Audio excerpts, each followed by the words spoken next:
¿Qué tal, Santuña? Muy bien, Carlos de Pando. Hoy estoy muy contento otra vez porque vuelve a haber dos personas de Salamanca en este podcast, porque viene David Bermejo. Este podcast va a ser puro hornazo, pura pernilla, pura tuna, pura rana. Esto Tenéis es. una rana, ¿no? Sí.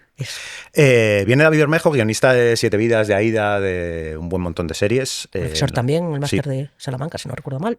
Y viene a hablarnos de crear series, viene a hablarnos de su proceso en este, vamos, lo último que ha hecho es Entrevías, que ahora mismo está en Netflix, y vamos a hablar de pues, creación de personajes, de los pasos que hay que seguir cuando vas a crear tu proyecto y a levantarlo para llevarlo a vender a plataformas o productoras. Y bueno, pues vamos a hablar de esa parte inicial que cuando ya la serie está hecha uno ha olvidado porque fue hace largo tiempo, pero siempre está bien recordar o tener algunas claves para saber cómo hacemos esto. Es nuestro Joseba. Y ya está. Pues esto ya se ha hecho con David Bermejo.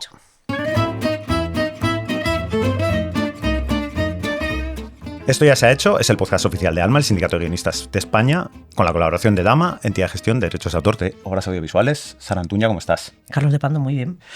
Hoy tenemos a David Bermejo. ¿Qué tal, David? Guionista con el que yo creo que un poco los dos empezamos a trabajar, ¿Sí? básicamente, en Siete Vidas. Culpable de vuestros traumas. En Efectivamente. la familia Mata, en mi caso. Después. Y luego has hecho un montón de series, hablaremos de todo, pero vamos a hablar de crear series, básicamente. Esto que suena en realidad tan amplio y que vamos a intentar concentrar en un programa de 1 hora, más o menos.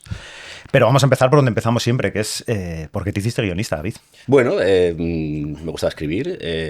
Yo era de estos niños pedantes que escribían poesía con 10 años y ganaba premios. Esto nunca lo he contado y ahora ¿Ganabas me premios? estoy arrepintiendo. Sí, gané un par de premios así, incluso de poesía juvenil, fíjate. Muy bien. Con gente de 18 y... Luego No tan reci- niño, ¿eh? ¿no? Luego no recitas algo para las tomas falsas. Sí. Y nada, entonces luego, como me gustaba mucho escribir, hice periodismo, me cambié a audiovisual porque descubrí el cine un poco tarde. Yo así, me gustaba el cine, pero en plan un poco comercial. No era muy friki cinematográfico y en la carrera lo descubrí y me apasionó. Y tuve la posibilidad de tuve un profe de guión, esto no lo sabéis vosotros. Iván Escobar Sí. fue mi profe de guión en Y mío la también. carrera. Ah, sí. Claro, Ah, pues vaya yo estudié- primicia que te yo he dado, estudié, macho. Sí, estudiaste audiovisual justo detrás, también que en es verdad, Salamanca. Para quien no lo efectivamente. conozca, Iván Escobar, creador del Barco, Express, estuvo también en Vis a Vis y sobre todo, bueno, trayectoria más larga, Los Hombres de Paco, porque fue una serie con muchas temporadas. Efectivamente. Bueno, pues Iván empezó en el mundo del guión siendo profesor de guión en la universidad antes de ser guionista y me dio clase. Hicimos un cierto tándem intentando, como montando una especie de comedia de situación dentro de la universidad entre varios alumnos y él y tal y cual. Y ahí me empezó a picar el gusanillo del guión. Y invitaron en unas jornadas de verano, cuando ya había salido de la universidad, invitaron a Nacho García Velilla y a Nacho Cabana a dar unas charlas en la universidad. Yo, como era amigo de los que lo organizaban, les conocí, me pidieron prueba y la hice. Y Nacho me cogieron. Velilla, Nacho guionista, Velilla. y Nacho Cabana, guionistas míticos de Globo Media. Vamos. Efectivamente, Nacho Velilla era productor ejecutivo de Siete Vidas, Nacho Cabana era productor ejecutivo de Policías en aquel momento. Eran dos series que lo estaban petando.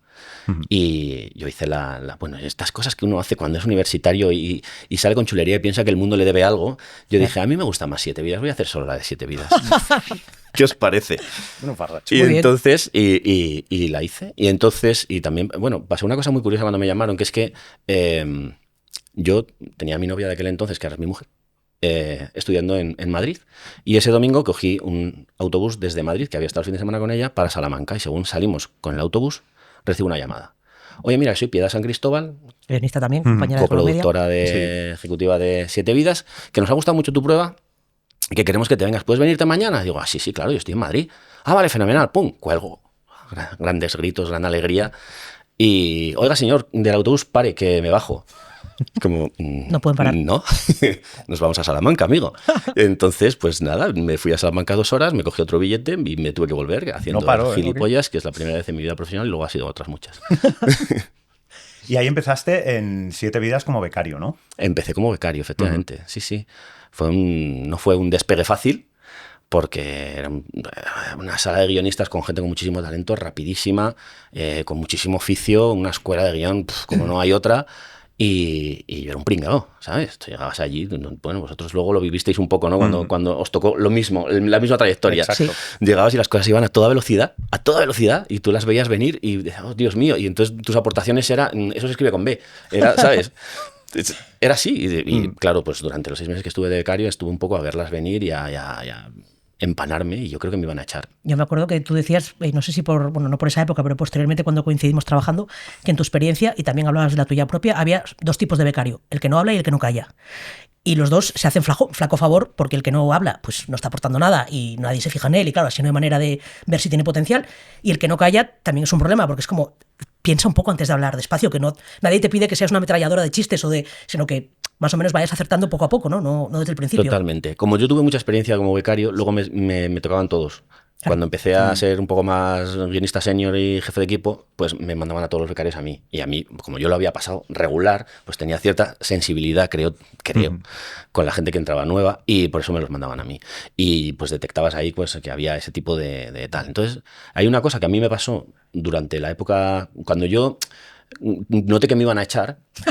Lo notaste, Perdón, me ha hecho gracia porque es como, noto una perturbación en la fuerza. Noto una perturbación en que me están dando un finiquito. Te iban a echar por ser el que no. Y igual esto es una señal. No, eras entonces, porque eras el que no hablaba. Porque era el que no hablaba, Vale. Sí. Bueno, yo recuerdo que igual metí 3 chistes en 6 meses. Y yo noté que me iban a echar, entonces estaba con Mario Montero, maravilloso Mario, era mi jefe, entonces yo dije, bueno, ya me van a echar, ya no tengo nada que perder. Pues me relajé y empecé a pensar, en vez de pensar en mí y en lo que tú estás aportando a un equipo que claramente te cruza por todos los lados, pensé en, bueno, pues vamos a hacer que esto sea guay. A ver, este capítulo, ¿de qué va? Y empecé, de repente, creo que me centré en lo que era el trabajo, que era los capítulos. Me relajé y empecé a aportar, de verdad. Y entonces fue como la última semana en la que de repente la gente empezó a descojonar con chistes que yo decía, empecé a participar más, empecé a estar más integrado y Mario levantó la mano y dijo, oye, a este chaval no le echéis, que este chaval tiene madera. Y me quedé. Y creo que fue una cosa así. Entonces, para mí eso es un consejo que le he intentado dar muchas veces a mucha gente que ha entrado en sitios así como de primeras, que es, deja de pensar en ti y piensa en apoyar el trabajo. Es decir, piensa en empujar en lo que se está haciendo y olvídate de qué percepción está teniendo la gente de ti, porque eso te paraliza muchas veces y no te ayuda, te genera una autovisión que es un estrés. Y al final esto va de sacar un trabajo adelante. Pues céntrate en hacer el trabajo y olvídate. Y si te cogen, te cogen. Y si no te cogen, pues mala suerte. Okay. Pero creo que eso es algo que los chavales que puedan empezar, que ahora no hay equipos tan grandes. No. Entonces tampoco eso se da. Es un poco faena para la gente que empieza. Pero bueno, igual yo creo que puede pasar en casi cualquier trabajo esto, ¿no? Y también se puede interpretar como haz mal el trabajo durante 6 meses y la última semana hazlo bien, ¿no? Sí, porque apuesta arriesgada, te digo, sí, esto se llama un punto de giro, ya lo aprendí ahí, ¿sabes? Sí, desde luego. Hay que dar las cosas en puntos de giro. ¿Y te marcó mucho entonces esa estancia en Globo Medios? ¿Aprendiste un poco? Sin duda, fue mi escuela para todo y además, pues como los grandes amigos de base los tengo de esa época, grandes amigos en la profesión y bueno, 7 Vidas fue una escuela en todo, en el trabajo en equipo, en la técnica, pues en el humor, que es la comedia es una cosa que el otro día hablaba aquí Marta Sánchez, ¿no? De que estaba un poco denostada y dices, bueno, a mí, tanto con los guionistas como con los actores, me parece que la gente que hace bien comedia hace bien todo, o es susceptible de hacer bien todo. Sí. O sea, la comedia es dificilísima y es un pedazo de escuela. Comentábamos también con Marta que precisamente antes había equipos más grandes, pero también las series tenían, la mayoría, más temporadas. Y eso estaba muy bien porque si entrabas con la serie recién arrancada, digamos, asistías un poco al proceso de creación, pero si entrabas en la 4ª temporada y todavía le quedaban 3 por delante, entrabas en una serie muy rodada ya, con lo cual para los guionistas veteranos era una putada porque ya llevaba mucho tiempo y el tejido entre los personajes se acaba desgastando y no siempre es fácil estar fresco, pero para el que llegaba nuevo era maravilloso porque entrabas en una serie tan perfectamente estructurada que era muy sencillo aprender, ¿no? Mientras que a lo mejor si entras en una producción que tiene otros sistemas de trabajo o que está la serie muy, muy, muy reciente, todavía hay cosas que van a cambiar mucho y para el que empieza es un poco caos, ¿no? No te permite a lo mejor aprender como poco a poco y ver los pasos perfectamente y demás, que fue lo que nos pasó, pues por ejemplo a mí que entré en AIDA ya en 3ª temporada. Y a gente que entró incluso más tarde, dices, pues todavía le quedaban un par de temporadas a la serie para que te fueras curtiendo en una serie con los personajes muy bien definidos, con las premisas cómicas súper marcadas. O sea, como si eres fan de Friends y entras en la 5ª, ¿no? Es como, pues ya me sé Friends, más o menos. Claro, sí. Yo, por ejemplo, cuando hice la prueba, creo que era una prueba de Friends. Sí. No era de 7 Vidas. Sí, esa que sé yo también. Entonces, luego todo el mundo conocía mucho más 7 Vidas. Pero también había una pequeña arma de doble filo, que es que todas las pruebas tenían una colleja de Sole. Y entonces era como, no, Claro. por Dios, no pongas una colleja de sol en la prueba. En la prueba de Aida era, por favor, no me pongas que Luisma se ha metido todo y se ha quedado tonto, porque no quiero oír el chiste que hace Luisma siempre, porque ese lo sabes tú y lo sabe cualquier espectador de la serie. Lo que quiero es ver qué capacidad tienes para desarrollar situaciones cómicas o chistes buenos que no tengan que ver con lo que Luisma dice siempre. Pero mucha gente pensaba, es que si no meto esto me va a pensar que no veo la serie. Sí. Y- Efectivamente.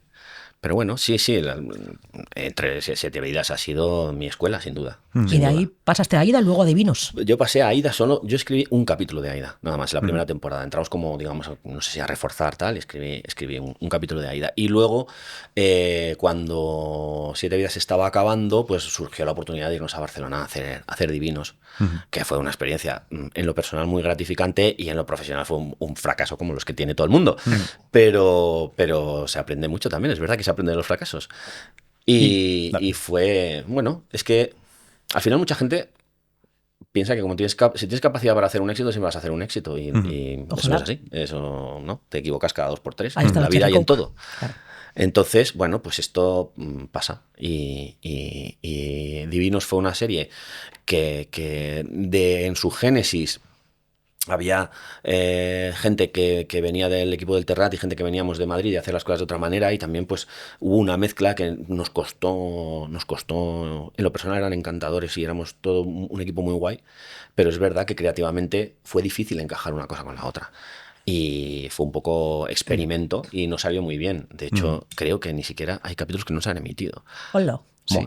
Bueno, no pasa nada. Todos tenemos de estos, Todos sí. tenemos un Vietnam, una guerra de Vietnam, una guerra de Corea, y es verdad que no es algo que uno desee que le pase, porque todos querríamos hacer un éxito, pero a todo lo pasado siempre es como, bueno, pues como te van a pasar miles de cosas en esta profesión, está bien que te vayan pasando cuanto antes, ¿no? Para que vayas sabiendo, pues, Sí. que o sea, salir un poco también de la zona de confort de estar en una serie que tiene tremendas audiencias, en un equipo súper bien engrasado, y de repente echarte a una serie que arranca, que no sabes cómo va a salir, con un equipo que no conoces. Y esto pasa tanto para la gente que hace guión, como para la gente que dirige, como para los actores. Los actores jóvenes, tú ves ahora mismo gente con 23 años que lo ha petado y que tienen la sensación de que siempre va a ser así. Y dices, igual no. Bueno, el propio Fran Perea bromeaba con lo que llamaban hacerse un Fran Perea, que era como que te conozca todo el mundo, petarlo loquísimamente en Los Serrano, tal cual. Y la siguiente serie, decía él, de un actor que lo ha petado, fíjate. Y espera, la siguiente, la inmediatamente siguiente, no suele ir bien, no necesariamente por eso, pero ellos lo viven como, claro, es que la gente quería ver a mi personaje, al que conocían, ¿no? Al que tal. Luego ya se quitan eso encima porque no es así, las series fracasan por otras razones, no por una persona en el casting, pero siempre tienen ese rollo como de, no voy a salir nunca de este personaje, ¿no? Nunca voy a dejar de ser Tarzán o Bela Lugosi, ¿no? O Drácula. Sí, a ver, que funcione una serie es una conjunción Un de milagro. astros. No es de repente, es que alguien lo ha hecho muy bien. No, es que se tienen que dar tantas cosas para que algo funcione, y algunas las tienes y otras no. Es como un viaje en barco, ¿sabes? O sea, como si vas en un velero. Pues a veces llegas de maravilla, oye, qué buen tiempo ha hecho, y de vez en cuando el mar pues no te deja y te acabas en China. Dices, pues sí, esto es así. ¿Eres mal marinero porque has acabado? No, pues igual si no fueses buen marinero hubieses acabado mucho peor. Claro. Pero se la vi. Pues vamos a hablar un poco de esa conjunción de astros, por lo menos de los que podemos controlar, que son las razones para que una serie funcione, y vamos a hablar un poco del diseño. Tú, después de haber hecho mucha comedia en proyectos de otra gente, Baby. de pronto empiezas a hacer tus propias cosas, que además se desvían un poco de la comedia, pero entiendo que la comedia siempre es un poco... O sea, Sí, todas tus siempre. series tienen un poco de comedia, siempre. Casi siempre, sí. Bueno, es que la comedia marca. Y la comedia, como entiendo que os pasa a vosotros, está un poco en tu ADN. Y la vida tiene una mezcla de géneros natural. Y muchas veces la comedia no se usa porque quien lo hace no tiene la capacidad. O sea, no es que sea así siempre, ¿no? Ni mucho menos. Pero que si tú tienes la capacidad de mezclar thriller con comedia, creo que es mucho más interesante y le das un plus. Entonces, bueno, yo después de hacer toda una época de comedia, entré a trabajar con Laura Belloso en un momento dado, que venía de hacer el internado y que fue mi segunda gran escuela. Yo no estuve en el internado, pero estuve con Laura muchos años y aprendí muchísimo de otras cosas. Aprendí de thriller, de tensión, de ritmo, de hacer otras cosas que veníamos de hacer algo que no era muy visual, que era muy textual, y de repente hacíamos series que sí que tenían que tener una tensión y una atmósfera. Entonces, pues juntando esas cosas, pues vas haciendo como una personalidad de las cosas que escribes y por ese camino, pues creamos Luna. Y después de una época en la que hicimos varios proyectos que no vieron la luz, porque también era una época más difícil, más de crisis, luego entré a trabajar en Alea Media haciendo la segunda temporada de Vivir sin Permiso. Y después de Vivir sin Permiso, pues entré a crear Entrevías, a hacer Entrevías. Y bueno, Luna y Entrevías son series muy distintas, pero sí, todas, tanto en Luna como en Entrevías había una parte de comedia. Sí. Y Entrevías, claro, o sea, Entrevías ha sido un éxito loquísimo en Netflix. En general, o sea, allí donde se ha emitido ha ido muy bien, ¿no? Pero en Netflix ha sido una cosa descomunal.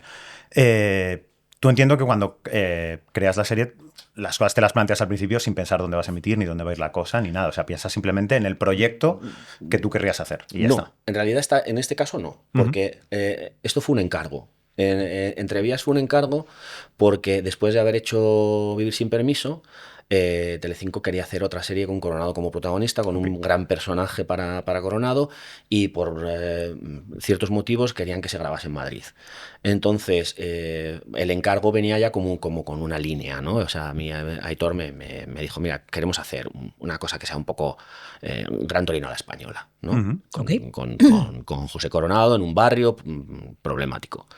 Y a raíz de eso, bueno, pues yo empecé a trabajar en esa idea con el frontón de Aitor y fuimos hablando, y yo le fui dando forma y le fui planteando las ideas que a mí me parecía que tenían sentido, y generando los personajes, creando las tramas y diseñando el entorno, diseñando cómo iban a ser estructuralmente los capítulos. Y bueno, pues creando la serie al fin y al cabo, ¿no? Y luego ya levantando todo eso con el resto de equipos, como es el proceso normal de una serie. Pero no nació de un impulso mío, sino de un encargo. Pero en este caso, ese impulso era, o sea, el encargo era, por decirlo así, una premisa. El personaje entiendo que estaba más o menos claro. O sea, ¿qué cogió más fuerza cuando tú empezaste a echarte a la espalda Entrevías? ¿De dónde tiras primero? ¿De esa situación, de ese barrio, de esa premisa de conflicto, o del personaje? Y a partir del personaje empiezas a trabajar. Personaje. ¿Sí? Del personaje. O sea, construir una serie en torno a un gran protagonista, como tienes una estrella, y pues, generas pues algo que tiene que ver.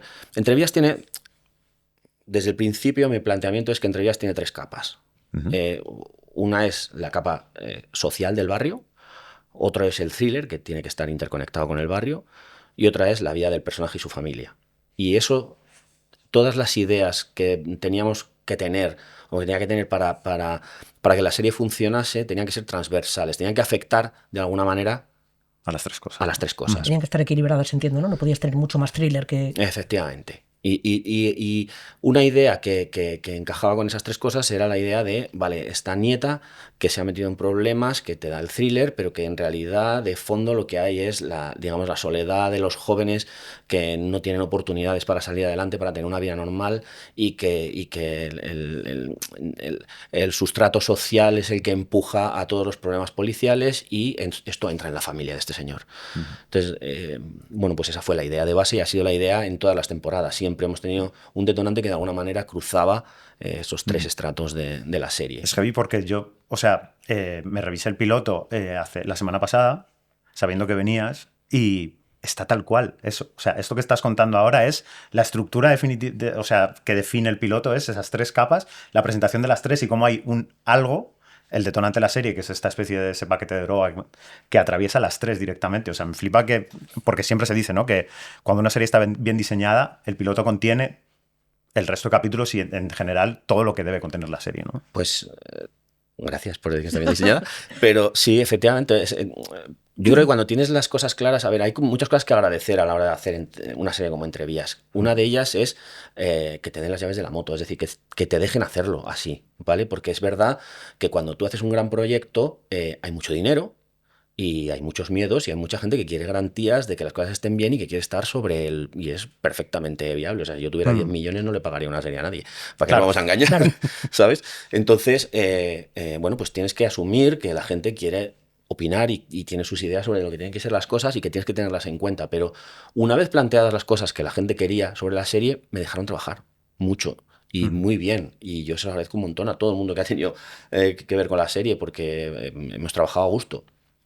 Y ahí es cuando te puedes parar a hacer todas estas cosas, ¿no? Si tienes cambios que te tiran un guión, Claro. cada 2x3 y que hay un volantazo del tono, que hay un volantazo de no sé qué, todas estas teorías saltan por los aires. Y lo que haces es salvar los muebles, que es lo que suele pasar muchas veces. Claro. Sí. Entonces, si se genera un espacio en el que se puede trabajar concienzudamente en una idea y desarrollarla bien, pues a lo mejor no funciona, pero tiene más visos de que funcione eso que no hacer una especie de plato combinado con las prisas de uno y los deseos de otro. Me parece, ¿no? En este caso, creo que de las claves de que la serie ha funcionado es que hemos tenido espacio y han tenido confianza en mí y en la gente que hemos hecho la serie, en los otros guionistas, en los directores, que me encantaría nombrarlos a todos, la verdad, porque son fundamentales, pero no tenemos tanto tiempo, creo.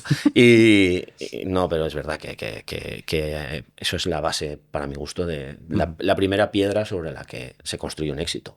Yo creo que desde que te conozco has estado desarrollando una serie, bien por tu cuenta, bien para otra gente, porque cuando yo entré, por ejemplo, a La Familia Mata, Nacho López y tú, no sé si alguien más, si había alguien más, perdón, estabais trabajando en una serie de chavales en un centro de alto rendimiento. Sí. Entre las risas de todos, que era como, nunca se verá lo que hace, ¿no? Se verá al final del salto, levantando los brazos y saludando, porque no tenemos deportistas profesionales que sepan actuar ni actores que tengan tanto nivel.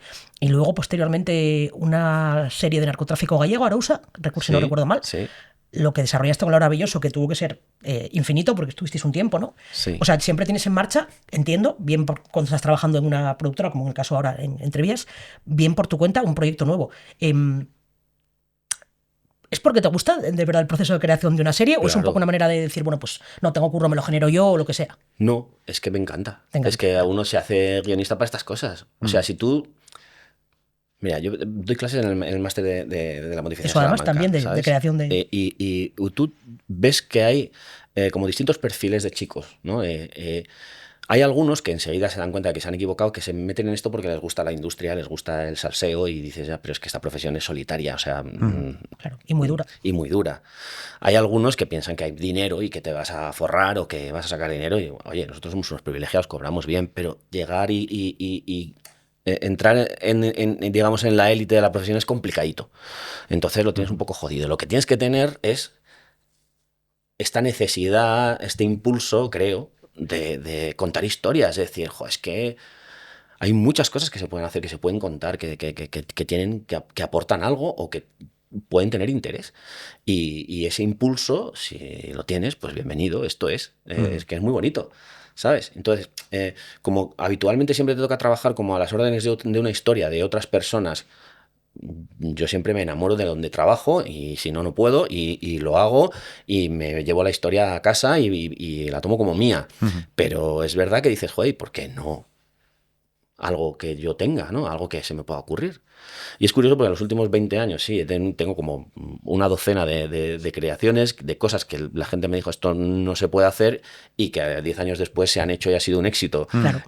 Pero varias, Sí, sí. ¿sabes? Que bueno, que no quiere decir No, que al la mía momento, a lo hubiese sido mejor, un éxito, pero que ya argumentalmente decían esto no se puede hacer, como la de los alto rendimiento, que dices esto no se puede hacer y dices, bueno, pues Ahí está, está, ¿sabes? Claro. Se va a hacer, sí, sí. La serie de narcotráfico gallego era muy graciosa porque se parecía bastante a la que después a Vivir sin permiso. Sí. Claro, que está haciendo. después. Yo leí el piloto y luego vi Vivir sin permiso y dije, hostia, la serie de David. Sí.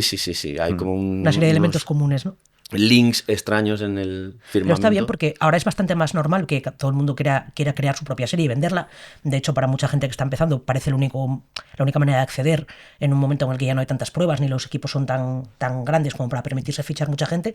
Pero vamos, recuerdo lo de que siempre tenías una serie en marcha porque yo fue la primera vez que lo vi, porque yo venía de un equipo grande que había hecho 7 vidas, Aida, luego Gominolas y demás, y para mucha gente el proceso natural era como estoy en una serie y cuando la serie se va a acabar, o si me ofrecen algo antes, me voy a otra serie que ya estará también hecha y consolidada, y la idea de que podías encontrarte de repente intentando crear tu propia serie en un momento en el que no era tan normal que la gente intentara moverse, más que nada también porque tampoco había tantos clientes, ¿no? Esto fue antes de la llegada de las plataformas y ahora es lo normal, pero yo recuerdo en el momento estar muy flipada con los documentos que me iba enseñando gente que estaba creando su propia serie y decir, vale, así es como se hace.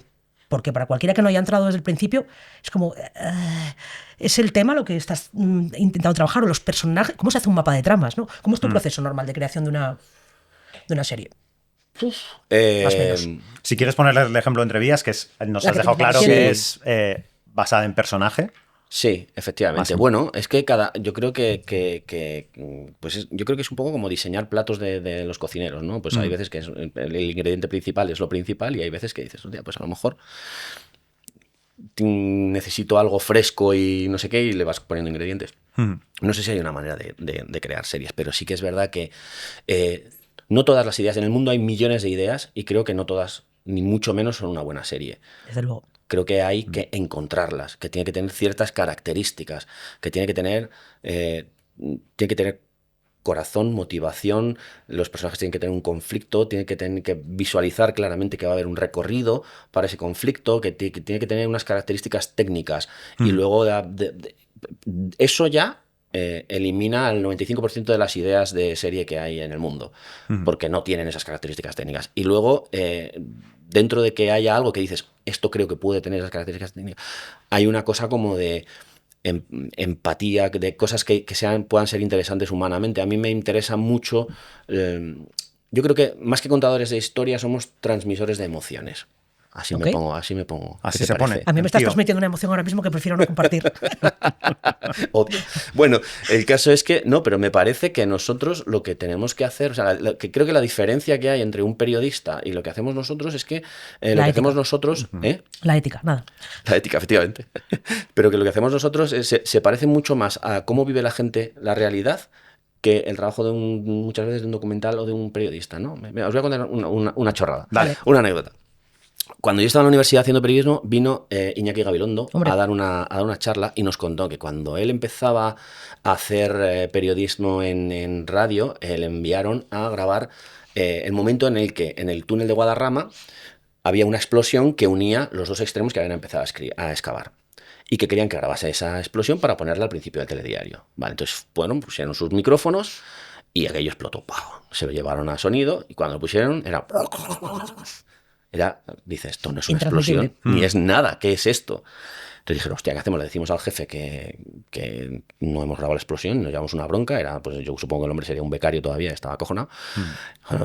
Pues no, nos fuimos a una sala con discos de efectos, estuvimos escuchando y había uno que era igual que lo que habíamos escuchado nosotros y se abrió el telediario con eso, ¿vale? Entonces esto que él lo contaba hablando del periodismo, a mí me parece una brillante definición de lo que hacemos nosotros, que es generar algo que se parece mucho a la verdad con un montón de mentiras. Ok. Entonces, cuando tú te están diciendo ahora lo que está pasando en Gaza o lo que pasó en la Alemania nazi, tú intelectualmente lo entiendes, pero hasta que no entra la ficción, te cuesta sentirlo. Te cuesta tener esa emotividad, porque tú vas con un personaje y ese personaje, de alguna manera, siente como tú sientes lo que le está pasando en ese momento. Y esa conexión con el protagonista y con la ficción y con lo que hacemos nosotros, de alguna manera, es mucho más íntima y mucho más parecida a cómo la gente vive la vida. Entonces, el poder que tenemos de transmitir emociones es lo que nos hace diferentes, creo, a un periodista. Otros formatos, claro. Otros formatos. Con lo cual, cuando creas una serie, cuando diseñas una serie, ¿qué es lo que yo busco?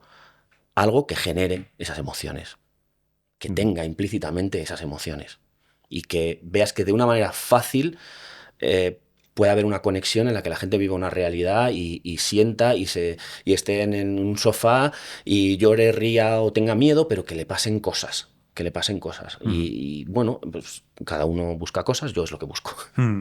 Que es el clásico este de que no es tanto la gran explosión, sino a quién le está explotando la bomba en la cara, que es lo importante es eso, el personaje y la emoción que siente la persona que está reaccionando ante eso que son nuestros ojos al final como espectadores. Efectivamente. Tú tienes un meteorito que va a caer. Pues eso no es una película. Y fíjate que es un conflictazo posible. Anda que nos ha hecho veces esa película. Es un meteorito que va a caer, pero hasta que tú no tienes un personaje con una familia o con no sé qué que sufre que ese meteorito le va a caer, tú no empiezas a sentir, porque solo empiezas a sentir a través de tus protagonistas.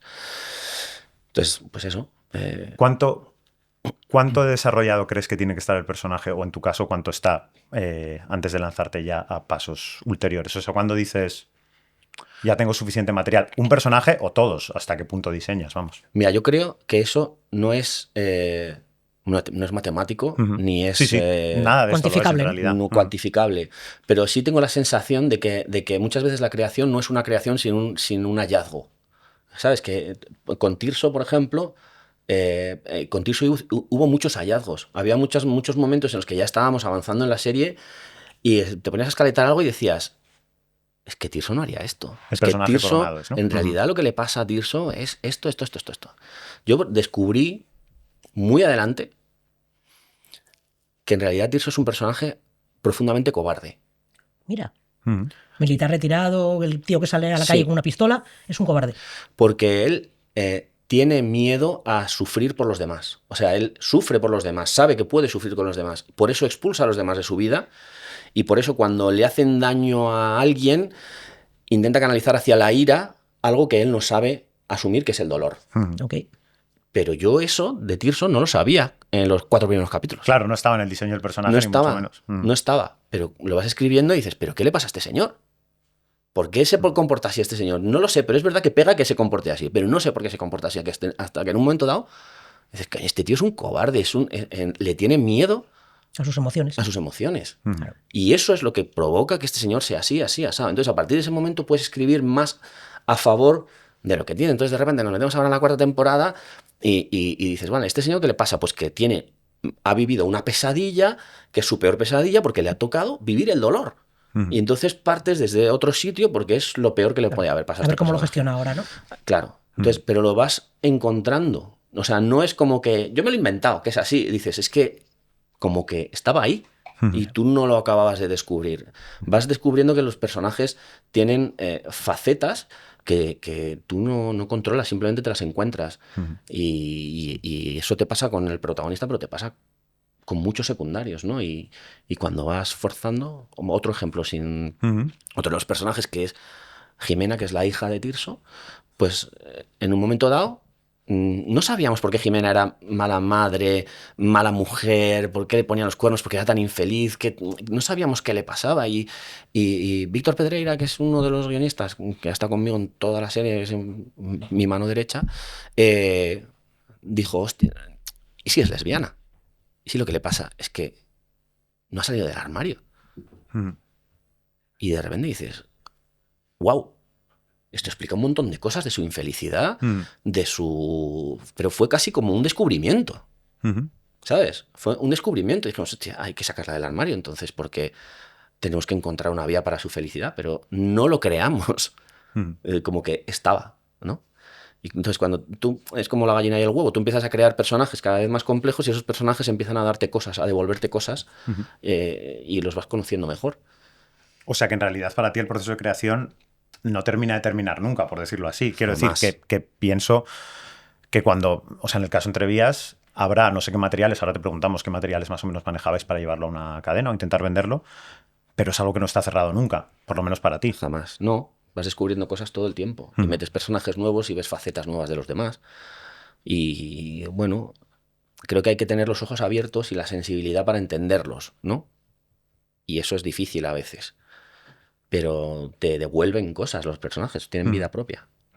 Está bien porque bueno, esto suena casi como lo de transmisores de emociones, pero está bien porque no deja de ser, yo creo, un ejercicio de empatía constante, ¿no?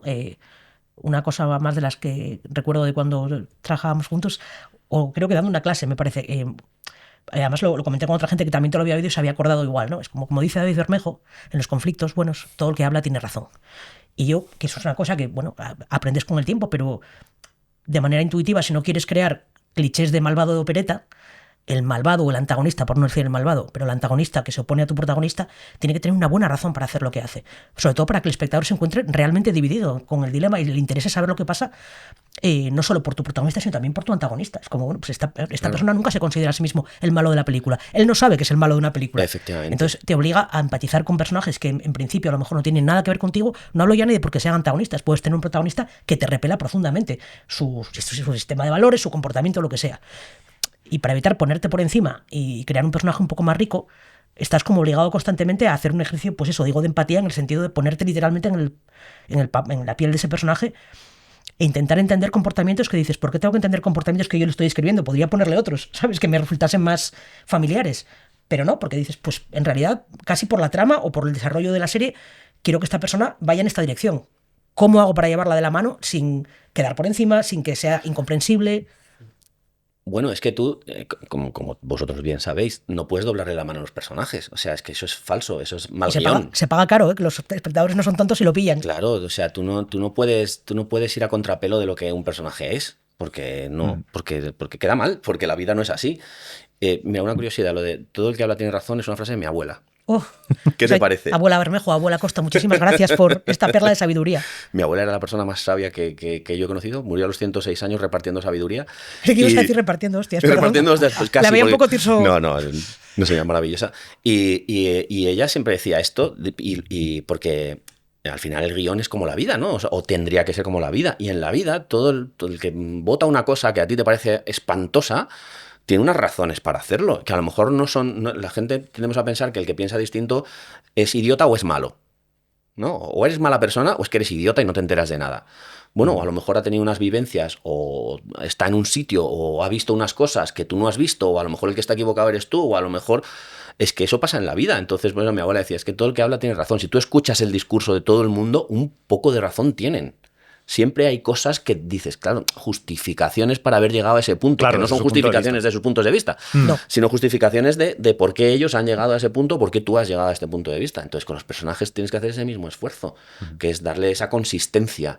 Es decir, la gente es así por algo. Está bien, ¿no? El ejercicio de defender un punto de vista completamente opuesto al tuyo, el del antagonista, es como, bueno, vamos a intentar justificar esto tan bien que en un momento dado nos vemos tentados de decir, ¿y si vamos con él? Porque tiene toda la razón. Lo que llamaban el síndrome de Thanos, ¿no? Que era como, es que Thanos es ecologista. Luego hace así, se carga un tercio del planeta. Sí, bueno, esa parte mal. O en Wakanda, ¿no? Que era en Wakanda, el antagonista básicamente no quiere una monarquía porque cree que todos los seres humanos nacen iguales. Es muy difícil no ir con él en ese sentido. Entonces tienen que hacerlo como cruel, ¿no? Arbitrariamente cruel, porque si no, dices, lo siento, pero tiene razón él, voy con él. Sí. Y es que hay una cosa que nosotros que nos hemos criado mucho con Los Sopranos, es decir, que fue como nuestra serie fundacional en nuestra generación, pues sobre todo en la mía, pues un poco más joven tú, pero bueno, que Tony Soprano es un personaje que era un clarísimo villano 5 años antes o 10 años antes de salir su serie, no era un personaje con el que pudieras ir, pero de repente vas, que esa es otra de las cosas maravillosas que tiene el guión, que es que tú vas a ir siempre con tu prota, porque la empatía existe más allá del pensamiento, más allá de la moral. Tú vas con la persona que tienes al lado, punto. Y eso es así. Y se hace el macarra, dice, bueno, tampoco es para tanto, ¿sabes? Y esa empatía, a mí, por ejemplo, una cosa que les cuento a los chicos siempre en Salamanca, ¿no? Con el ladrón de bicicletas, tú empiezas cagándote en la madre del tío que le roba la bicicleta a tu protagonista diciendo que lo pillen, y cuando al final de la película es tu protagonista desesperado y pobre y después de dar un recorrer Roma, el que coge una bicicleta para robarla es como, corre que no te pillen. ¿Cómo es posible que en 1 hora y media hayas pasado de estar en contra de los ladrones de bicicleta a favor de los ladrones de bicicleta? Porque vas con tu personaje, punto. Claro, qué buen ejemplo. Sí. Una vez hecho esto, una vez diseñados los personajes en mayor o menor medida y sabiendo que la cosa no termina ahí, ¿qué haces después? ¿Vas a mapa de tramas, escribes un capítulo piloto primero? O sea, cuando ya empiezas ya el proceso de escritura. Básicamente, si la serie, por lo importante lo más importante en la serie es el personaje, como por ejemplo en este caso, que hay un personaje central, es el personaje central y diseñar todo lo demás alrededor de él. Es decir, basándose en las necesidades que voy a tener para esa historia que quiero contar, ese arco que quiero contar sobre este personaje. Entonces, pues a Tirso Abantos le puse a 2 amigos que eran 2 perdedores absolutos. ¿Por qué? Pues porque era un tío tan duro que necesitaba confidentes y que esos confidentes lo humanizaran. Y que de alguna manera también nos dieran un desahogo cómico a un señor tan agarrado. Entonces vas diseñando, pues esto es solo un ejemplo, pero también con la familia, con los antagonistas, diseñas a Ezequiel y Ezequiel tiene que ser lo contrario, que Tirso es un tipo que le saca de quicio porque es todo lo contrario, es un desastre. Entonces todo esto es, como bien sabéis, es un diseño armónico, es decir, son piezas de un puzzle y tienes que ir llenando ese puzzle para que todo esté equilibrado. Una vez que tienes todo eso, ya tienes algunas ideas, obviamente, de por dónde va a ir la trama, porque esos personajes los has creado para generar una trama. Pasen cosas, ¿no? Para que les pasen cosas que sabes que van a pasar, con lo cual se va construyendo un poco, desde mi punto de vista, en mi manera de trabajar, se va construyendo un poco a la vez. Y cuando sabes un poco hacia dónde van esos personajes, también es verdad que el detonante de la serie lo piensas casi desde el principio, ¿no? Y el detonante es el piloto. Entonces nosotros, por ejemplo, con Entrevías, con lo que fuimos fue con el piloto y mapa de tramas. Okay. Luego nos pidieron, creo que un capítulo 2 y 3, no sé si solo un 2 y luego, no sé, porque nos pilló la pandemia de por medio, entonces todo se alargó un montón y fue muy raro. Pero fuimos con un capítulo piloto y y el mapa de tramas. ¿Muy detallado el mapa de tramas? ¿O eres más de no, era más como media página por capítulo, una cosa así, no era una cosa especialmente detallada. Pero también con los mapas de tramas, para la gente que quiera crear series y le interese saber cómo se hacen, creo que no existe un modelo, creo que tienes que adaptarlo a la serie que tienes. Y es lo que más necesitas. Si la serie que tienes unas tramas horizontales muy claras y unos arcos muy claros que puedes contar de manera independiente, pues hazlo así. Si no lo tienes y todo va muy hilado, pues a lo mejor te viene mejor hacerlo por capítulos para que se entienda dónde están los cruces de esas tramas.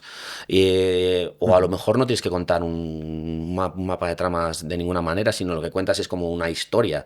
Y porque es una historia real, imagínate que te vas a hacer una historia real, pues cuentas, no, pues esta es la historia de Manolo que le pasó esto y Pepita le pasó no sé qué y se acabaron conociendo, lo que sea. Creo que los documentos se tienen que adaptar al proyecto. Plus que acaban cambiando bastante, ¿no? En nuestra experiencia, por lo menos, tanto por ti mismo, que es como, bueno, pues de repente estás probando, ¿no? Y estás escribiendo y tienes tu piloto, que está bien porque con el piloto vas con todo, pero luego de repente está el capítulo 2 que dicen que es más difícil que el piloto. E incluso el 3 que también suma dificultades, porque el piloto quieras que no estás presentando personajes y escenarios y un detonante y tal, y puedes tener la atención de la gente. Y en el 2, de alguna manera, así has dejado cosas en alto en el 1, como procede, tienes que de alguna manera rearrancarlo todo, ¿no? Es como, y después del detonante pasa esto, ¿no? Esto es como tal. Pero, joder, se me ha ido la cabeza totalmente porque estaba pensando en un piloto concreto que poner de ejemplo, que luego dices, bueno, luego esto no fue nada fácil, ¿no? El piloto potente, no me acuerdo cómo se llama aquella serie, que fue como la sucesora de Perdidos, que tenía de premisa, durante 12 minutos todo el mundo se queda inconsciente. Flash forward. Y mira qué premisa, es como durante... lo que tienes básicamente es el detonante a la hora de contarla, porque cuentas, si te sientas de una mesa delante de alguien y le pichas la serie diciendo, durante 12 minutos todo el planeta estuvo inconsciente, y claro, solamente las consecuencias de eso, los pilotos, las operaciones, cualquier niño desatendido, cualquier cosa, eso es un nivel de catástrofe súper tocho. ¿Qué pasa? Que luego lo demás no estaba a la altura. O sea, te acaba devorando tu propia premisa. Efectivamente. Bueno, es que a ver, esto es, yo tuve la suerte con esta serie. Incluso también me pasó con Luna, porque fue un poco el mismo proceso de que ya estaba vendido. Es decir, era casi una petición de la cadena. En el caso de Antena 3 con Luna y en el caso de Mediaset con... Entonces, no tienes que ir a vender. Pero claro, si tú te planteas, que esto da para 5 podcasts, que ya los habéis hecho algunos, ¿cómo vas a vender a una cadena una idea? Claro, es que esta gente por su mesa pasan 10 personas todos los días. Entonces te tienes que diferenciar, con lo cual dices, bueno, pues yo voy allí, suelto la bomba y luego ya veremos cómo lo hacemos, ¿no? Pero mira qué idea más guay. ¡Pam! ¡Pim! ¡Pum! El fin del mundo, no sé qué, de 10 minutos, no sé qué, no sé cuánto. ¿Qué pasa? Y esta gente de repente se despierta, normal, están allí y dicen, joder, qué idea más buena, macho, esto es cojonudo y esta gente son medio listos, venga, vamos a hacerla. Ahora, una vez que la has vendido, menudo marrón. Sí. Claro. Luego había, evidentemente, una trama detrás de esto, no era solamente un detonante, pero creo que por lo visto eso, la premisa tremenda del piloto les comió cualquier otra cosa que viniera luego, porque ya no estaba más arriba que el piloto, ¿no? Era como de aquí hacia abajo, todo lo que descubras luego nunca va a ser tan interesante como esos 12 minutos, ¿no? De lo que podías explorar. La mejor idea al principio es un... Sí, para arriba, ¿no? Complicado. Y haciendo este mapa de tramas, una vez más, todo abierto, todo modificable, todo cambiable, 2 cosas. ¿Tienes el final claro? Por lo menos en el caso de Entrevías. ¿El de la serie? No. No, el de la temporada. El de la temporada, sí. Siempre sabes a dónde vas. Sí. Sí, porque más o menos en mis escaletas habitualmente arrancas desde el primer punto de giro, un detonante punto de giro, y luego tiras desde el final. Es decir, como que me escaleto mucho desde atrás para adelante. Ok. ¿Sabes? Entonces me gusta saber a dónde llego y tenerlo claro antes de tener todo el recorrido. Y la otra, por el camino, toda esa continuidad puede cambiar por completo. Quiero decir, ha habido momentos en los que has tirado tramas enteras y has reconstruido, o arcos incluso de personaje, o cosas que tenías muy aparentemente claras en el diseño. Pues mira, en esta ha sido una serie que todo ha ido bastante de color de rosa en eso. No ha habido grandes tal, pero sí ha habido problemas, por ejemplo, cuando pues de repente un actor ha tenido pues una baja, o ha habido un compromiso previo que tenían y que no sabíamos, o cosas por el estilo que de repente ha habido que rehacer a toda velocidad, y pues sí, claro, entonces te toca parar y recauchutar. Pero la sensación, al menos en esto, ha sido que ha sido muy lo que queríamos contar lo hemos contado desde el principio, ¿sabes? Y el final que ahora se emitirá en Telecinco, bueno, pues creo que está muy pensado y espero que funcione bien para el público porque tiene mucho sentido, ¿sabes? Ok. Entonces, O sea, última temporada ya, ¿no? última Está. temporada, sí. Bueno, Y pues si quieres hablamos un poco de, ya que estamos en el final, vamos a hablar del principio del piloto, o sea, el capítulo piloto, el guión del piloto, que digamos que tienes ya tu mapa de personajes, por decirlo así, tu mapa de tramas, y tienes que hacer el piloto. ¿Qué necesita un piloto, crees tú? Digamos un piloto modelo, sabiendo que nada de esto es ciencia exacta y que todo puede cambiar, para atraer a un posible comprador o un espectador. O... ¿Qué procuras que tengan tus pilotos? Buf, letras. A ver, eso es muy difícil de saber. Pero bueno, yo creo que intentas hacer, como vosotros bien sabéis, que habéis hecho unos pocos también, claro, en el piloto no solo está la historia, el detonante de cómo pasa todo, es que está el universo. Y entonces, contar ese universo de una manera dinámica, que las cosas se presenten mientras suceden cosas, es algo fundamental, porque hacer un primer acto, como lo hacen en el cine, me paso 15 minutos o 20 minutos presentando y no pasa nada, como que en tele es una cosa difícil de permitirte. Y tienes que hacer como que toda esa presentación sea natural, dinámica y que vuelva a lo mismo. Creo que tienes que captar emocionalmente al espectador, es decir, que de alguna manera empatice.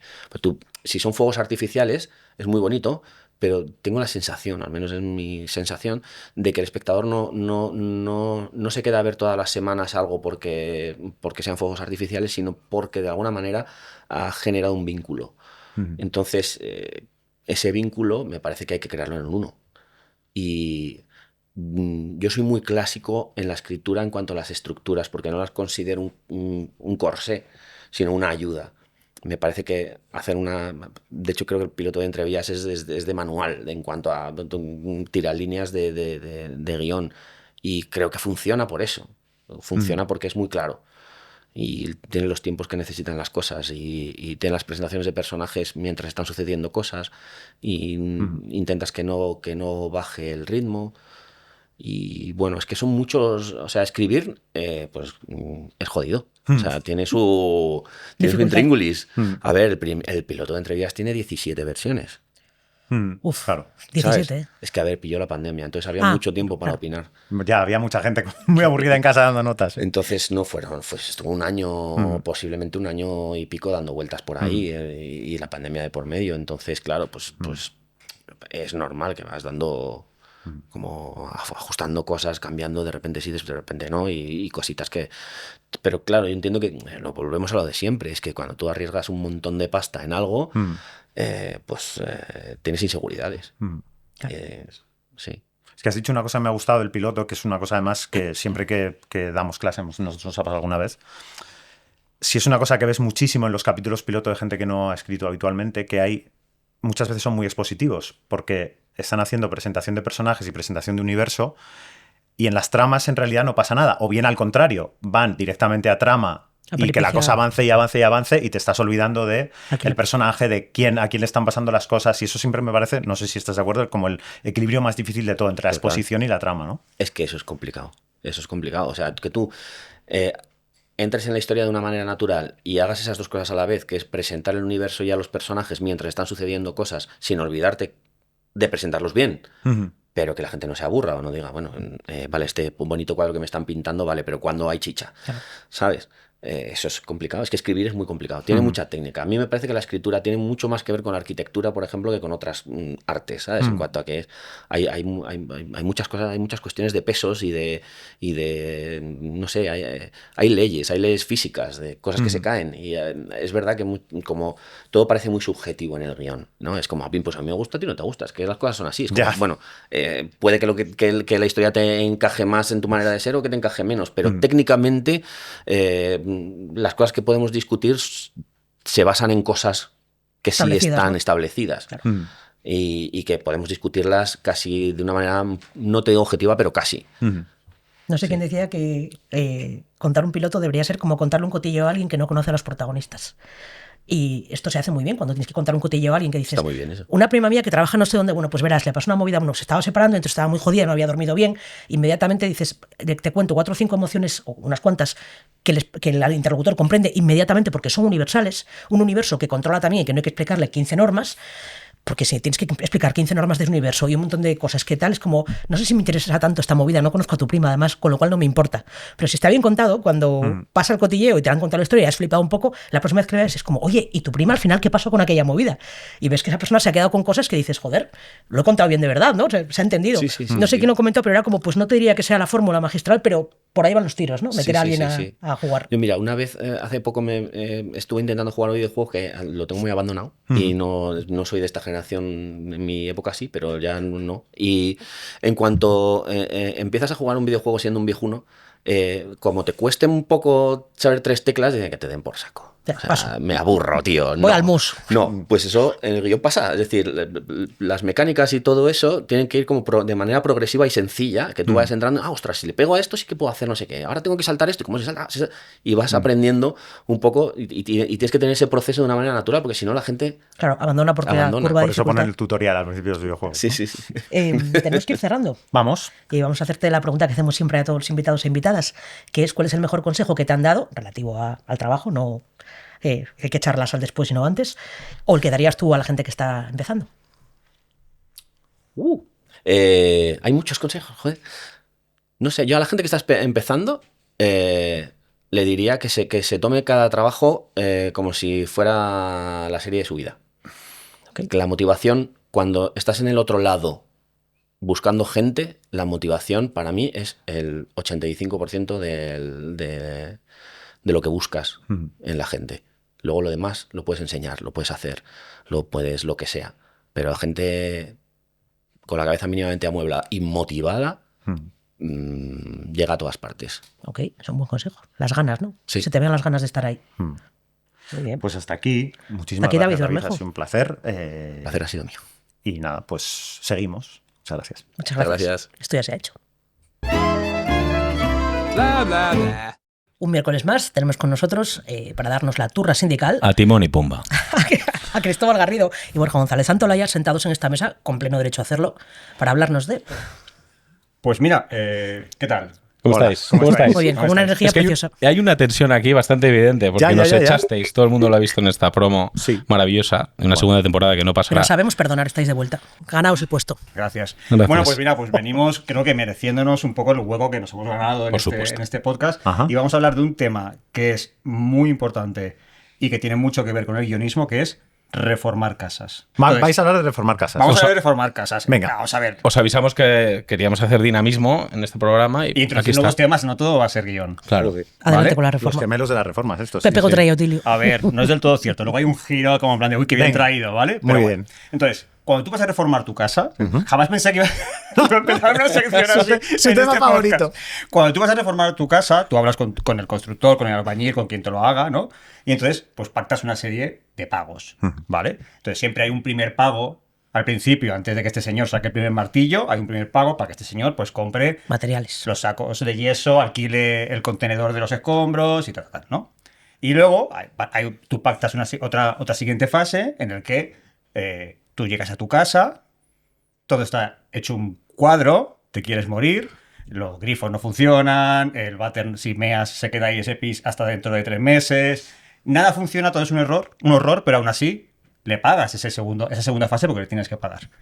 Y luego también hay una tercera fase en la que todavía está posiblemente más avanzado, pero la casa no es la casa que tú te habías imaginado y que tú le habías pedido a ese constructor, a ese albañil o a ese decorador que te hiciera. ¿Qué pasa? Que luego tú ya llegas y al final de todo tienes una casa, acabas de pagar y todo el mundo contento. Tú imagínate que cuando que se da el caso de que tú llegas en esa primera fase, tu casa está destruida y dices, pero esto no parece una casa, yo aquí no puedo vivir, no te voy a pagar. ¿A que esto no se da? No. No. Pues por alguna razón, en los guiones sí pasa. El giro, ¡Qué bien traído! Espectáculo. Espectáculo. Esto Muy no es una bien. turra, esto es un turrón. Dale, al turrón. Borja, cuéntanos tú más. Así hemos quedado, ¿no? Los guiones no pasan. ¿Qué pasa con los guiones? Que existe una cláusula famosa que está... Y no es una excepción, quiero decir, está en muchísimos de los contratos que nos encontramos, que es el pago a la aprobación, o a la aceptación también se llama. Claro, esto es un peligro, porque significa que tú dependes de lo que el señor de enfrente, en este caso el productor, considere que está bien o está mal. Entonces, esto, además de ser muy peligroso, como decía, es ilegal. Anda.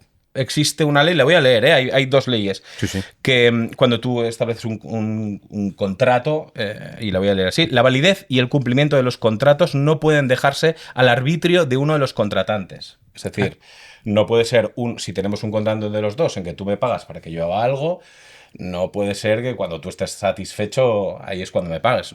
No. Y de hecho, hay otro artículo, el 1115, dice: cuando el cumplimiento de la condición dependa de la exclusiva voluntad del deudor, la obligación condicional será nula. Es decir, bueno, o sea, esto es ilegal, no lo tenemos por qué permitir.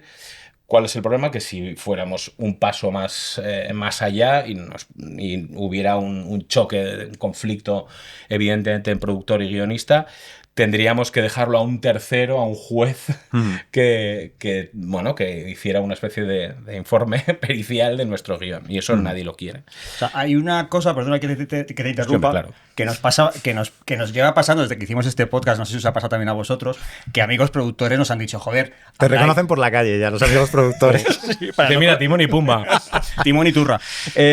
Nos dicen, habláis a veces de nosotros como si todos fuéramos malos. Y no es verdad, quiero decir, o sea, sí, No es verdad que todo el sí, pero no es la sensación que queremos dar, quiero decir, hay muchos productores, una mayoría, que hacen bien las cosas y hay una minoría que hacen mal las cosas, y de esa minoría es de lo que hablamos, porque lo que queremos es señalar a nuestros compañeros guionistas y a la gente que está empezando qué cosas están mal. Pero curiosa, y muchas veces son excepciones o cosas puntuales que es un peligro, pero curiosamente esta cláusula la ponen los buenos y los malos. Esta cláusula siempre está en todos los contratos, se paga la aprobación. ¿Qué pasa?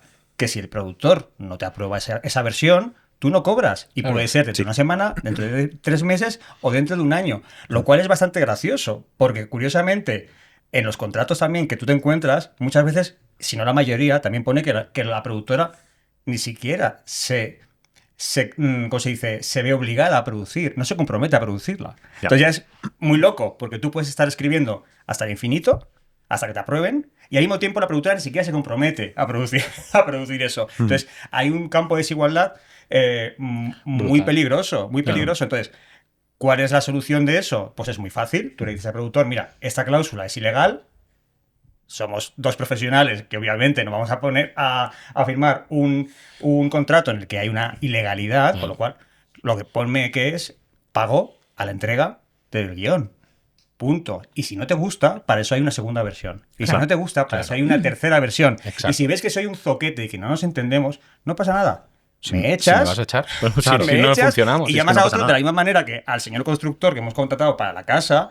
Si tú al tercer mes ves que no ha hecho el trabajo, le echas. Pero le pagas lo que ha hecho, porque la manera Le de has ido que entre pagando, otra persona, efectivamente. la manera de que entre Claro. otra persona y haga una versión a tu gusto es haber pasado ya por una versión que no te gusta. Correcto. Con lo cual ese trabajo tampoco está desperdiciado, ni mucho menos. Pero igual que tú entiendes que tú como albañil del guión entiendes que el albañil que te hace la casa no lo va a hacer de la noche a la mañana, no va a tener la baldosa donde tú quieres su sitio porque es un proceso, porque primero hay que alicatar, en fin, toda esa serie de cosas. Igual que eso, tú entiendes que el guión es un proceso y hay un tiempo necesario, incluso que una primera versión nunca será como una tercera. Entonces, entiendes que exista un proceso y por eso es fundamental que se regule, que es una cosa que hemos dicho otras veces, que hagamos un calendario, unas fases de pago, un calendario de pagos que normalmente suelen venir unidos a las versiones de guión, y ahí tiene sentido. Y yo creo que eso es importante que la gente lo sepa, porque ese proceso se va a medir así, y evidentemente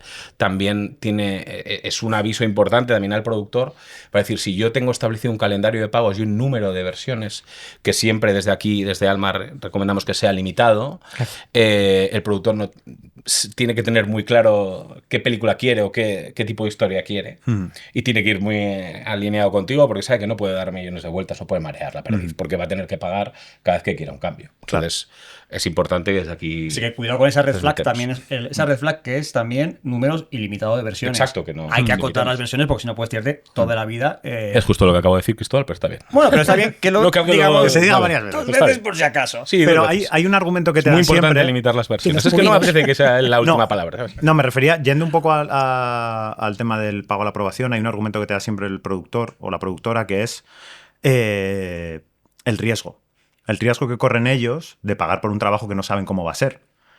Que es como, ya, pero el riesgo se corre en función del beneficio que tú vayas a tener. Y si hay alguien que se va a forrar con una peli, no vas a ser tú, vas a ser Pero él ¿y si qué, las cosas van qué bien. Pero qué riesgo riesgo, corro claro. yo confiando en un productor que tampoco tengo por qué conocer y que ya en el contrato me dice no estoy obligado a producir esta película? Claro. Es que claro, esto es un contrato entre dos partes. Y hay veces que te dicen, bueno, pero ¿qué es una versión? Hay veces que te dicen, pero a ver, pues una versión es un guión. Otra cosa es que yo te mande un PDF en blanco. O te mande 30 páginas de un largo que debería ser al menos 90. O un zapato. Obviamente, ya te estoy estafando. Yo soy un estafador, te estoy estafando, porque te estoy pidiendo un dinero a cambio de algo que no es lo comprometido. Pero todo el mundo sabe lo que es un guión, todo el mundo sabe lo que es una versión, somos profesionales. Creo que somos suficientemente adultos y, ya te digo, profesionales como para saber que hay un trabajo, que se entrega un guión completo y tú, en el momento en que yo te mando esto, te mando una factura, tú me lo pagas y al día siguiente nos quedamos, me das tus notas, si son poquitas, yo las meto, tiqui, tiqui, tiqui, tiqui, y ya haremos la segunda, y si son muchas, esa ya será una segunda versión que tendrás que pagarme también. En fin, es que es así de fácil, la gente se entiende hablando. Y además tampoco es que digas un completo desconocido te escribe un guión y es horroroso. Antes de que esa versión, la primera versión de guión, llegue a la mesa del productor o de la productora, suele haber, o normalmente ha habido previamente, aparte de mucha conversación para saber que estamos todos en el mismo punto, otros documentos. Sí, sí. Una sinopsis, un Un mapa de tratamiento. sí, sí. Cada uno de ellos debería pagarse en función del el trabajo que requiere, para que si tú me dices, oye, tengo una idea de una película muy buena, ¿qué tal? ¿Qué cuál es? ¿Cómo vale? Tráeme una sinopsis. Y si ya en la sinopsis no veo la película por ningún lado, digo, no la veo. Nos damos la mano, te pago la sinopsis, hasta aquí hemos llegado. Claro. Que la veo y quiero seguir, hazme un tratamiento. Te Exacto. pago tu tratamiento, con el tratamiento ya veo que claramente no nos entendemos, porque a lo mejor la sinopsis me ha confundido un poco pensando que los dos estábamos en la misma onda, te pago tu tratamiento, chao pescado, y ya está. Y así, en los sucesivos pasos que vas pagando y avanzando. Es que tú mañana contratas a un actor o contratas a un técnico de sonido y si a la tercera semana no te gusta su rendimiento, su trabajo, pues le despides pero le pagas. O sea, no cabe en la cabeza de nadie que tú digas, no, este sonidista no me gusta su trabajo, no le voy a pagar las 2 semanas de trabajo. ¿Cómo no se lo vas a pagar? Le echarás, El pero se lo trabajo lo ha pagarás. hecho. Entonces, el trabajo del guión es exactamente Igual. lo mismo. Es, yo te he hecho un trabajo, me lo tienes que pagar sí o sí. No me vale es si me gusta. ¿Cómo que si te gusta? No tiene sentido. Entonces, eso es importante que de una vez por todas todos nos pongamos de acuerdo y todos gritemos, esto no es legal. A robar a Sierra Morena. A robar a Sierra Morena, que es un poco el lema de este podcast. Pues hasta aquí la turra. Muchas gracias. queridos. A vosotros por venir. A vosotros, muchas Nosotros gracias. siempre. Lo estáis haciendo muy bien, ¿eh? Bienvenidos a nuestro programa. Pues vamos ahora con Alma Responde, porque tenemos hoy una pregunta que la manda Natalia y pregunta, ¿cómo puedo llegar a ser showrunner? El showrunner siempre escribe, en realidad son 2 preguntas. Yo tengo muy clara una de las 2, pero voy a dejar que arranquéis el resto con lo que queráis. ¿Cómo puedo llegar a ser showrunner? Empezamos por la que todos tenemos muy clara. Sí, ¿no? ¿El showrunner siempre escribe? Sí. Si no eres otra cosa, puedes ser un productor ejecutivo maravilloso, que un no escribe. director increíble, pero no has escrito, no eres showrunner. Dentro de la definición, va que escribe. Dentro que esta es la definición, y esto es importante porque hay mucha gente que no sabe que esta es la definición de showrunner. Pues la otra, entonces, ¿cómo puedo llegar a ser showrunner? Para empezar, escribiendo, Eso es lo primero de todo. siendo guionista, ¿no? Y me parece que es importante tener un conocimiento amplio, extenso, y esto no se da de la noche a la mañana, de cómo funciona y cómo es una producción de una serie. Creo que tienes que saber conocimientos de muchísimas cosas, desde casting a la propia producción. Ya hablo de... Tienes que saber de dirección, tienes que saber de música, tienes que saber de un montón de cosas.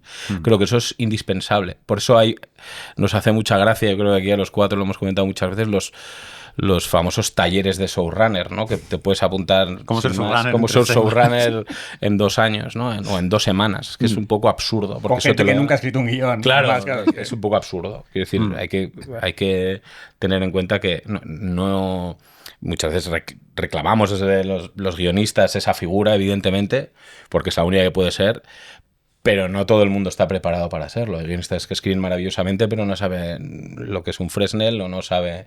¿Qué es un Fresnel? Pues un foco. Ah, mira, esa parte la lleva Pando. Ya hablaremos.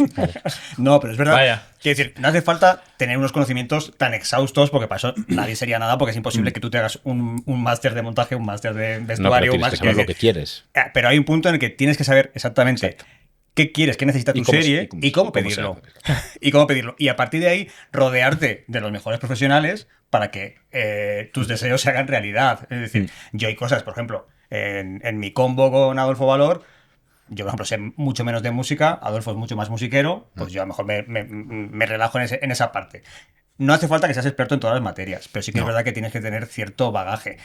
Pasa en Estados Unidos que cuando aparece una nueva promesa, una Lena Dunham de la vida, bla, bla, bla, alguien joven que tiene mucho talento y que tiene un concepto guay para esto, pues se le da una oportunidad, pero se le pone a alguien al lado. Entonces, que yo creo que eso también es importante que lo tengamos todos claro, que no se puede pasar de 0 a 100 en un segundo. Entonces, yo creo, o sea, yo no habría llegado a ser showrunner si por lo menos antes no hubiera sido coordinador de guión, o sea, si no hubiera asistido a lecturas técnicas, es decir, hay un bagaje y un recorrido laboral que eso más o menos te ayuda. Es verdad que, por ejemplo, hay gente como los directores que están en contacto con todos los equipos que tienen mucha ventaja. Los guionistas, por desgracia, estás escribiendo en tu casa, estás escribiendo en una sala con un resto de equipo y no tienes contacto con esa gente. Yo creo que eso también es una cosa que vas aprendiendo por el camino, que es cómo relacionarte con los equipos, que es una cosa muy complicada. A mí, de hecho, lo que más me sirvió fue cuando estuve de guionista de plató en una serie, que por el trabajo en aquel momento tenía que relacionarme desde la producción ejecutiva a la dirección y tenía que ir a montaje, iba a plató. Quiero decir, entendías mucho del mecanismo y de los procesos. Al final es adquirir un mar de conocimientos de un dedo de profundidad, ¿no? Exactamente. Exacto. Porque Sí, no sí, eres sí. la persona que más sabe del trabajo de cada departamento, pero como sueles decir Pero tú, Carlos creo de Pando, eres la persona que más sabe de la serie. Exacto. De la que tenías en la cabeza, de la que va a llegar a su estreno, pasando por todas las decisiones por ti. Con lo cual sí que tienes que saber si la quieres más o menos luminosa, con unas dimensiones o con otras, con más o con menos grano, con la música más arriba o más bajo. No tienes que saber igual lo que es un Fresnel, porque me he puesto no sabía de verdad. muy pejiguero con eso. Fresnel, ¿eh? Pero... Yo pensaba que era un director argentino. La aldea del Fresnel, ¿no? La aldea, sí. Qué horror. Lo que... Perdón. Pero lo que sí que creo que tienes sí que creo que es importante saber, y esto es una cosa que no sé a quién se lo oí, pero hablaba desde el punto de vista del director, creo que tú puedes ser la persona con menos experiencia en un rodaje, siendo showrunner, igual que siendo director. Normalmente eres la persona con menos experiencia en rodajes ahí. Claro. Pero como controlas, como tú bien dices, lo que es la serie, qué es lo que quieres y sobre todo qué es lo que no quieres, que eso creo que es lo más importante, es muy fácil entenderte, porque tienes un equipo, gente que sabe hacer su trabajo, y tú, si eres una persona que sabe lo que quiere, pues vas a saber transmitírselo, por lo menos lo que no quieres. Y tienes que saber decir que no, ¿eh? También me parece que es una eso es función que es importante, saber decir que no a la gente y a ideas que a lo mejor son buenísimas, pero no son para esta serie. También es una labor que generalmente los guionistas que venimos tan breados y que nos han dicho tantas veces que no, a veces nos cuesta porque nos da como pena decirle te curro, ¿sabes? Pero es importante también eso. De todas formas, la pregunta de Natalia, reconduzco ligeramente, no era tanto que necesito como cómo puedo llegar a ser showrunner. Está difícil y requiere pasar, o sea, yo creo antes por bastantes pasos, ¿no? Lo que dices, normalmente eres guionista antes, si no, manda huevos, si no, coordinador de guión y demás, pero creo que no sobra si tienes oportunidad, no digo pedirlo, pero sí, pedirlo. Tener presencia en procesos de la serie que normalmente un guionista no visita. Si puedes, vete. Si nadie te lo impide y te dejan, fenomenal. Porque, por ejemplo, si ruedas y tienes las oficinas cerca, pues te puedes pasar por el rodaje. Pero, por ejemplo, montar normalmente se hace en salas ajenas al asunto. Entonces, si tienes buena relación, y deberías tenerla, con el productor ejecutivo, la productora ejecutiva de tu serie, con los directores, las directoras, montadores, montadoras y demás departamentos, si tienes la oportunidad de acercarte a ver cómo se hace, o de pedir un poco de información al respecto, o de leer por tu cuenta, o de buscar, internet está petado de vídeos de cada departamento, de cómo hicimos los efectos especiales de esto, cómo se hace el sonido de no sé qué, aprende, porque tampoco puedes llegar y no saber lo que es un Fresnel, ¿no? O sea, que si alguna vez te toca, que te pille con los deberes un poco hechos. Y en montaje se aprende tanto, además. Sí, se aprende increíble. Y algún día deberíamos invitar a montadores a este podcast, porque somos primos hermanos. Hay una sensibilidad entre montadores y guionistas que es muy parecida. También se escribe en montaje. ¿Quién ha dicho eso? No es verdad. No es verdad. Si quieres abrimos ese melón. No, porque abrimos ningún melón, que nos tenemos que despedir. Nos han dicho que cortemos ya. Esta es una turra. Pues Más oye, gracias a los dos, gracias por venir. Gracias, Natalia, por estar aquí. escribir. Ya, Alma responde Ah, con su pues pregunta. ahí Yo está también, digo, No, ¿dónde está no, Natalia? no, Mira hacia pero- mi cámara, en plan, Natalia, Natalia. Podéis enviar vuestras preguntas a podcastalma@sindicatoalma.es si tenéis preguntas. Eso es. Y hasta aquí el programa de hoy. También agradecimientos si quieren pueden mandar. También. Sí. No nos encanta Cristóbal y Borja, no sé qué. O sea, ese Por tipo de favor, cosas. por También favor, podéis mandar haced eso si haced eso, queréis. sí. Gracias a todos, gracias a todas. Un Y hasta el miércoles más. próximo miércoles. Esto ya se ha hecho. Esto ya se ha hecho es el podcast oficial de Alma, el sindicato de guionistas de España, con la colaboración de Dama, la entidad de gestión de derechos de autor de obras audiovisuales, y grabado en su sede de Madrid. Presentado por Sara Antuña y Carlos de Pablo. Dirección, Alba Lucío y Josep Gatel. Guión, documentación y producción, Pablo Bartolomé, Diana Rojo, Borja González Santaolalla y Cristóbal Garrido. Producción y prensa Alma, Julia Ayago, Ana Pineda y Laura Escobar. Diseño gráfico, Borja González Santaolalla. Realización y edición de Lemon Juice. Música, Music Library.